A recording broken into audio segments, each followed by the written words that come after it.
What up, what up, what up, Hype Squad? It's your boy Lucrecio coming at you with another video. And if you're new to the page, welcome to exceedthehype.com.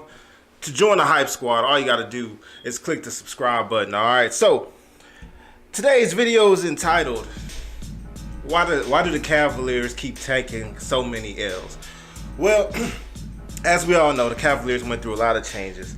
They added a lot of talent, but they lost a very special offensive player in Kyrie Irving. They added players like Derrick Rose, who may be past his prime but still could do something because of his age. They added players like Dwayne Wade, who's past his prime but still can contribute and is still a very intelligent basketball player. And they added, other pieces. Jeff Green as one. They added other pieces. They have Ricky Sadie Osman, who's said to be very good, who's very good overseas. They have, pieces that could be put together, for a dominant team. But these last couple games, we've seen the Cavs take losses to Brooklyn. They just lost to the Pelicans, as you can see. And these are bad losses, but they lost to Orlando. They got shot out of the building, blown off the floor by Orlando.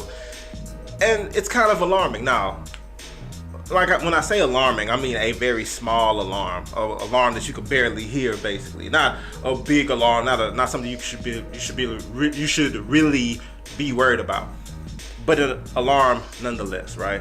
So there's a couple reasons that I see from watching the games or whatever of why they're taking these L's. All right. So one reason I noticed is that Derrick Rose has been hurt, right? So Derrick Rose, he got clotheslined early on in the season, and then it caused him to land on his ankle in a very odd fashion. And as a result of that, he's been out for the last couple weeks or whatever. So he did come back. Well, he is said to be healthy right now, but he is out of the lineup as of right now. So they are struggling with Derrick Rose. Derrick Rose was their primary ball handler. He was originally scheduled to come off the bench, but now he will end up starting until Isaiah Thomas comes back because of Kyrie Irving's departure. So that's one reason I think they're struggling. That not having that ball handler, not having another playmaker, with LeBron having to take on some of the playmaker responsibilities, and them being unsure from the position. Because even today, they had Iman Shumpert actually out there trying to conduct the point guard position, who started at point guard. Now, he can do it, but it's not that great of an option, honestly, if you ask me. So that's one reason. Another reason is that the Cavaliers need a rim protector. I feel like they need a true 7-footer out there capable of protecting the rim. Now, Tristan Thompson does try.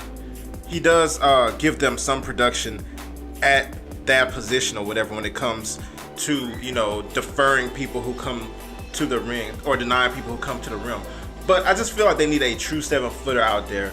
Doesn't have to play a whole lot of minutes. It could be somebody who comes off the bench. If you want Kevin Love starting at center, if you want Tristan Thompson starting at center, that's fine.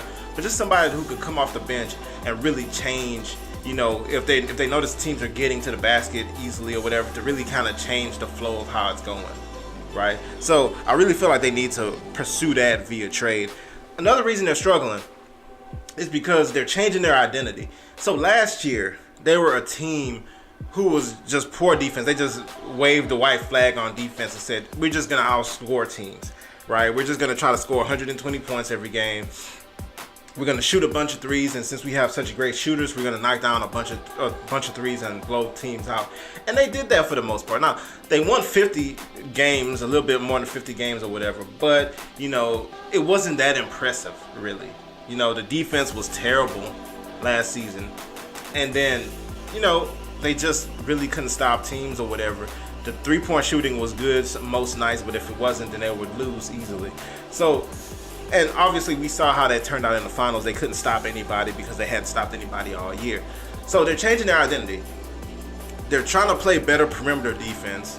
And even though they lack a rim protector or a really good rim protector, they're trying to basically deny the penetration. So they're trying to make their perimeter defense that good that it makes up for having a weak rim protector, right? So it's going to take time. That type of defense, that type of strong, dominant team defense isn't something that's made overnight. It's something. It's team chemistry. It's really rooted in team chemistry more than anything in my opinion. It's really team chemistry. So that's just gonna come with time. They're just gonna have to execute. They're gonna have to follow their defensive game plan night after night after night, and after a while they'll get good at it. They'll understand where they are supposed to be on the court, the rotations and things, where the help is supposed to come from. They'll understand all that stuff. It'll become second nature, then they'll become a good defensive team. So that takes time, right? So until they get to that point, they are going to struggle. It's just gonna happen. So that's another reason. And the last reason that I think they're struggling so bad is that they're having trouble finding enough scoring. This was never a problem for this version of the Cavaliers team because it was LeBron and it was Kyrie and then it was Kevin Love. And Kevin Love used to struggle to get enough touches during the course of the game. He was struggling to get touches because they had so many scores. You know, people like J.R. Smith was never that productive, but you know, he could even put the ball in the basket. Everybody could put the ball in the basket last year and the years before. This year is not so easy this year. First of all, their 25 point per game point guard is gone. And what they got for him is a defensive stalwart in Jay Crowder, who I absolutely love his game. And they got an injured player who can produce that same offense and possibly more when he comes back. But it was when he comes back, he's out. And he's going to be out for the next couple months. That's one reason why I think that they are going to have trouble, because that's 29 points. Remember last year, Isaiah Thomas averaged 29 points per game. I think he averaged something like 15 points in the fourth quarter or something like, or whatever. He had the highest scoring average in the fourth quarter last year. If you lose 25 points, you get 29 points coming in, but that 29 points ain't going to be here till January. I mean, that's a big chunk of offense. 30 points is a big chunk of offense to just be missing, right? So that's another reason. Isaiah Thomas is out. They don't have that type of offensive player to replace him yet. Kevin Love can step up, but I mean, they need somebody else to step up as well to kind of, bridge that gap, which Derrick Rose might be that guy. We'll see. He's going to get the opportunities because after seeing the glaring hole that it caused with him being out, he's definitely going to get those opportunities when he comes back. And we'll see. I do think it's going to get better. Number one, the defense is going to get better as they gel more, as they continue to enact the principles in every game, as they, get used to each other, as they understand the coverages. Derrick Rose is coming back. He was supposed to be back tonight. He didn't end up returning tonight, but he'll be back for the next game, likely. So that ball handler is there, the scorer is there, that playmaker's there.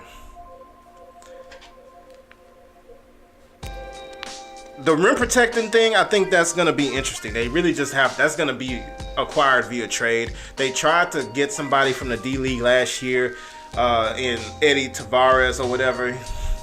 He's slow, and it looks like he's one of those really, really tall players who can't really move that well. So I mean, that didn't work. They ended up waiving him. He's with Toronto, I believe, now. They may have to just acquire that type of person via trade. That's what it looks like. But ultimately, and the scoring is going to be fixed when Isaiah Thomas comes back, but then Derrick Rose will help fill that gap too. Dwayne Wade will chip in. Everybody will chip in, right? So there's no real need to panic at this point. It's just this team working itself out. This team is still going to win over 60 games this year. Absolutely. But in my opinion, that's why the Cavaliers are taking so many L's lately. Let me know what you think below in the comment section. All right. If you enjoyed the content, go ahead and give it a like. Shout out to Rapid Highlights. This highlight package was fire, and it's the fastest upload when it comes to highlights out there, right? I look at my subscription list or whatever. When the game, as soon as the game's over, like 5 minutes later, you see these highlights come up, right? So check out that page, and as always, subscribe, and see you next time.